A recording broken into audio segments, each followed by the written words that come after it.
திருவண்ணாமலை மாநகராட்சி அண்ணாநகர் பட்டேல் அப்துல் ரசாக் தெருவைச் சேர்ந்த கல்லூரி மாணவியும், ராமநாதபுரம் மாவட்டம் கமுதி பகுதியைச் சேர்ந்த ஜோதிராஜ் என்பவரின் 23 வயது மகன் கோட்டை முத்து ஆகிய இருவரும் இன்ஸ்டாகிராமில் பழகியிருக்கிறார்கள். இந்த பழக்கம் நாளடைவில் காதலாக மாறியதாக கூறப்படுகிறது.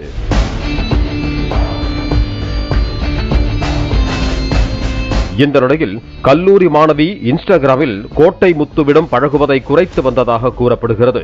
இதனால் கோட்டை முத்து கல்லூரி மாணவியை பார்க்க ராமநாதபுரத்தில் இருந்து திருவண்ணாமலைக்கு வந்துள்ளார். இன்ஸ்டாகிராம் காதலியை பார்க்க வந்தபோது அங்கு வீடு பூட்டியிருந்துள்ளது.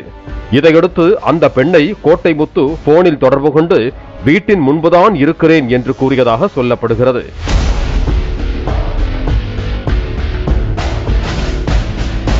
இதுகுறித்து அந்த பெண் தனது தம்பியிடம் கூறியுள்ளார். ஆனால் பெண்ணின் தம்பி ஊரில் இல்லாததால் அவரது நண்பரான திருவண்ணாமலை சாரோன் பகுதியைச் சேர்ந்த கோகுல் என்கிற சுனிலிடம் கூறியுள்ளார். இரவு சுமார் 8 மணி அளவில் அண்ணாநகர் பகுதிக்கு தனது நண்பர்களுடன் வந்த சுனிலுக்கும் கோட்டை முத்துவிற்கும் இடையே வாக்குவாதம் ஏற்பட்டுள்ளது.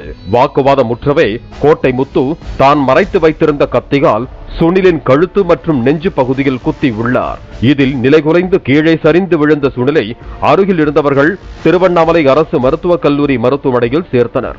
அங்கு சிகிச்சை பலனின்றி நேற்று இரவு சுமார் 9 மணி அளவில் சுனில் பரிதாபமாக உயிரிழந்தார்.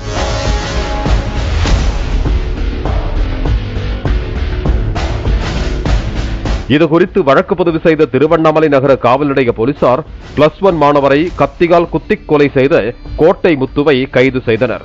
கோட்டை முத்துவிடம் இருந்து கத்தியை பறிமுதல் செய்த போலீசார் கொலை சம்பவம் குறித்து விசாரித்து நீதிபதி முன் ஆஜர்படுத்தி சிறையில் அடைத்தனர். பாலிமர் செய்திகளுக்காக திருவண்ணாமலை செய்தியாளர் மணிகண்டன்.